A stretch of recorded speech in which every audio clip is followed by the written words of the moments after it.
Thank you very much. Happy to be here. I'm Heinrich Böhm, partner, architect, and senior interior designer. We are JOI Design. We are an interior design studio from Hamburg, Germany. We have a partner studio in Mumbai, India. And we are specialists for hospitality design with 40 people working in our home base in Hamburg, 40 beautiful and creative girls and boys. And we are doing hospitality design, cruise ships, and at the moment very many service apartments. And we did this until now for over 35 years. And I'm here today, these are our partners, to show you a few slides on the importance of lighting in interior design. So I thought about how to approach this topic, and I would say let's take a virtual business trip to a hotel, like I'm doing currently at the moment, a 2-day trip. And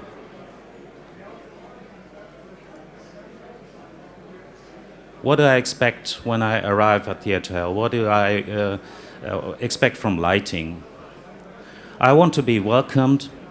I want lighting to reflect the interior design. This is one of our projects, the oldest hotel in Hamburg, a very old building, historic hotel. We turned it into a Hilton hotel, and for example, regarding lighting, we took the remaining parts of the original chandeliers. These are the metal parts that you see upstairs, and built something new with it. Made new, nice chandeliers. Another project, a bit more reduced from the design of Le Méridien. Again, lighting supports interior design. It's a bit more calm and quiet. Or opened a day before yesterday, a brand new, classic, glamorous Fraser Suites. Again, lighting is part of the classic interior design. Or a modern boutique. Or even take a Moxie, take a economy hotel, more industrial style. Again, lighting has to follow the overall idea of the project. Select service, economy hotel. Even here, we thought about introducing original lights as design elements. And that's what, to our opinion, is quite important to have the first experience for guests to make a great introduction into the hotel. So I checked in, I went to my room, I left my bag at the room, and then it's early in the afternoon, then I decided to come back with my laptop. I have a bit of time, and I'm a bit hungry. There wasn't anything edible on my economy flight, and I would like to get a snack. I walk in one of those marketplaces or shops that you find frequently in select service hotels, and unfortunately some of them are quite poor. Maybe you see a refrigerator with a blue light besides a shelf with a warm light, and these pieces do not match. Here it's important. Here light has a double feature. It has a retail influence. You want to sell things, you have to highlight your products. So very important to use proper light in these areas. Now I got my sandwich and coffee. Let's say I move a bit further into the lobby and I like to check my emails. What do I find? One of those communal tables or co-working areas, what they call nowadays. Again, lighting has to follow my overall design of the hotel property. But again, a double function. It's also a bit of office influence, also a task light. It should be glare-free. It should allow me to read something, to work on my laptop, in combination with the decorative elements, living room like shelves that you always put next to those co-working areas.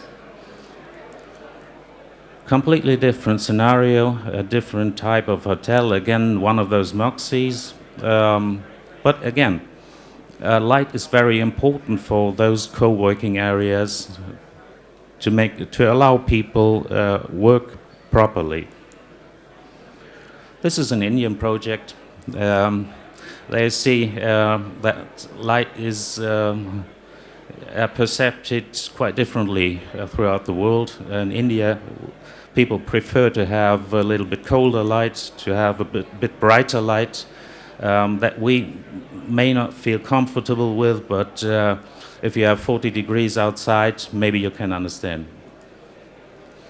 So I checked my emails. I found nothing of much importance that I have to take care of, so I have a bit spare time.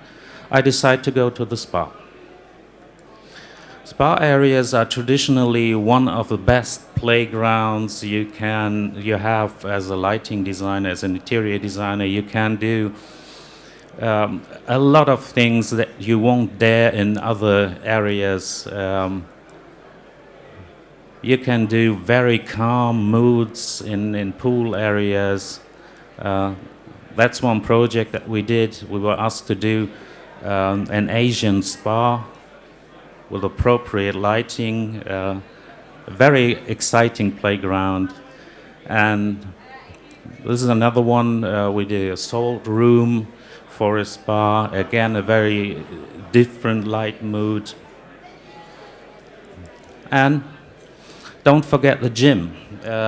Sometimes gym is treated a bit poorly because it's not a revenue generating area, but to our opinion, gyms are quite important to receive proper light because they are important for guests' personal reviews and opinions on a hotel. So take good care of the light in gym areas. Now I spent a couple of hours in the spa and I'm quite tired. Tomorrow is a busy day. I go to my room. I enter the lift lobby, proceed through the corridors, and here we see that even corridor lighting has a high importance on the interior design of a hotel. The guest experience continues from public areas through corridors up to the room and should have a consistent appearance. Depends on your type of building, on your interior design, but corridors should not be taken out and planned only by electrical engineers. They should get the same lighting designer that public areas have. Then I arrive at my room.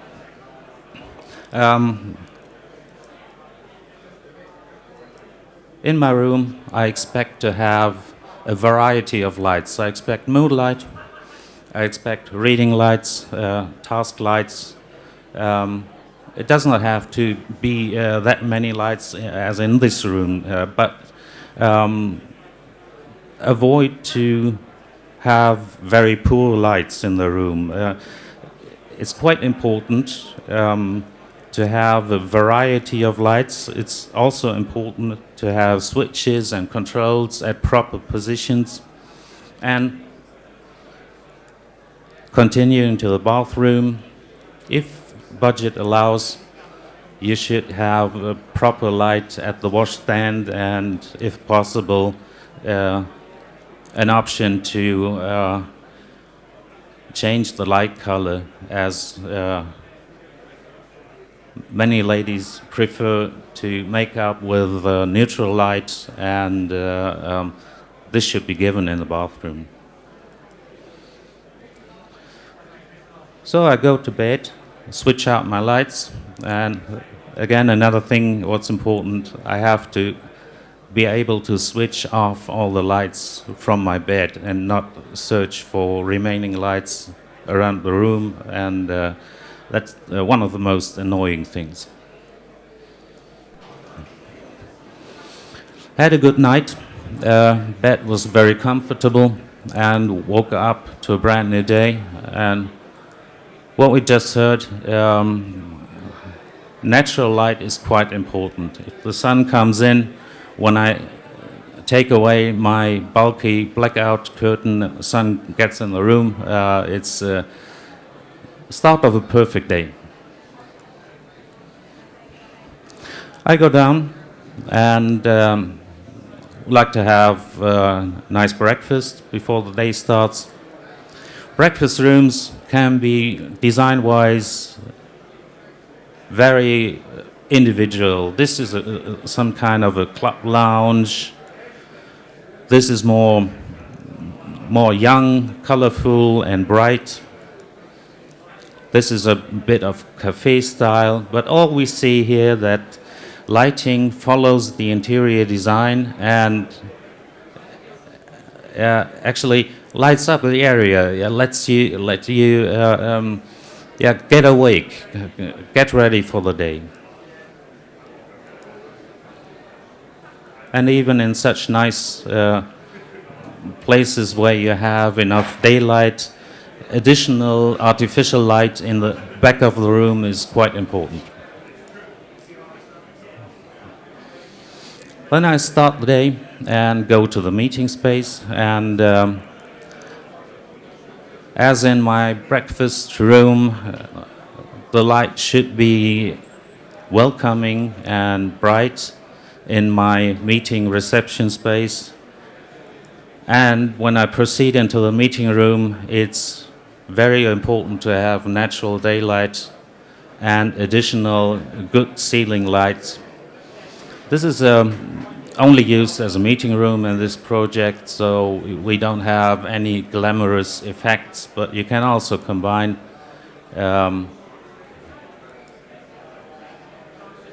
for example, here we have 500 people space with a variety of different light sources. So you can also combine mood lights. We have a starry sky here. We have static and dynamic lights at the ceiling.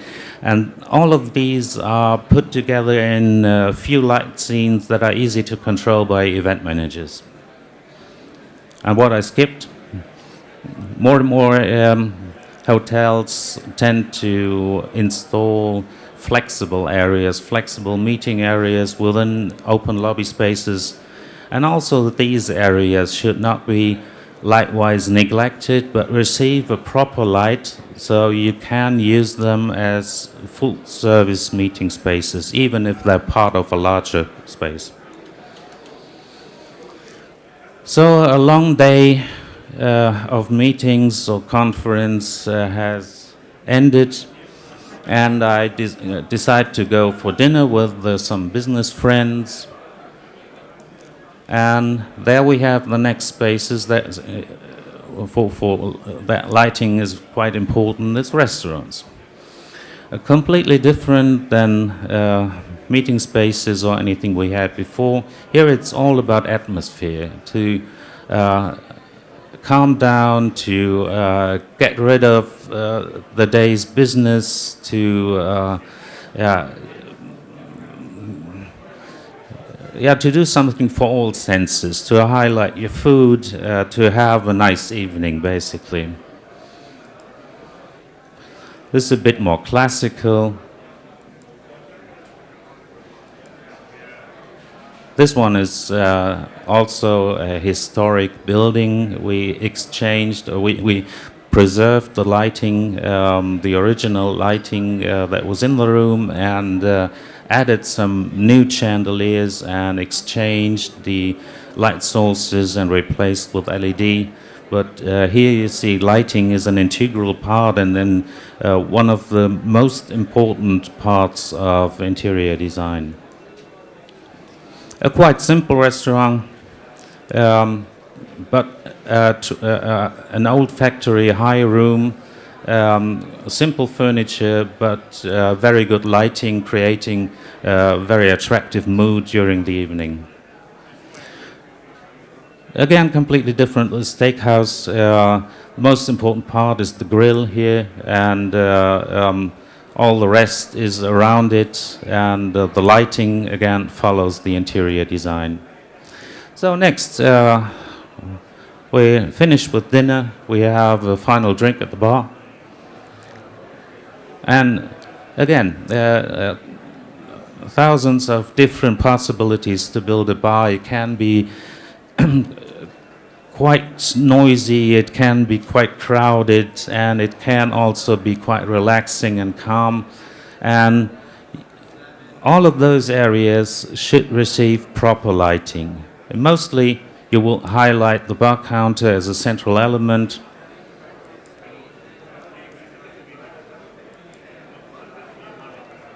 Or you would like to give people a proper lounge to relax and to have a drink. And here we have a very interesting playground for our work. We can use lights, not only lighting design, but design of lights. We can use lights as design elements that we see here. This is a quite normal hired place, mid-scale product, but we used original lights to emphasize the bar counter, to make this place something special. And now we had a drink, and I go back to my room. My flight goes early tomorrow, and I have to go to bed. That's it for now. Thank you very much.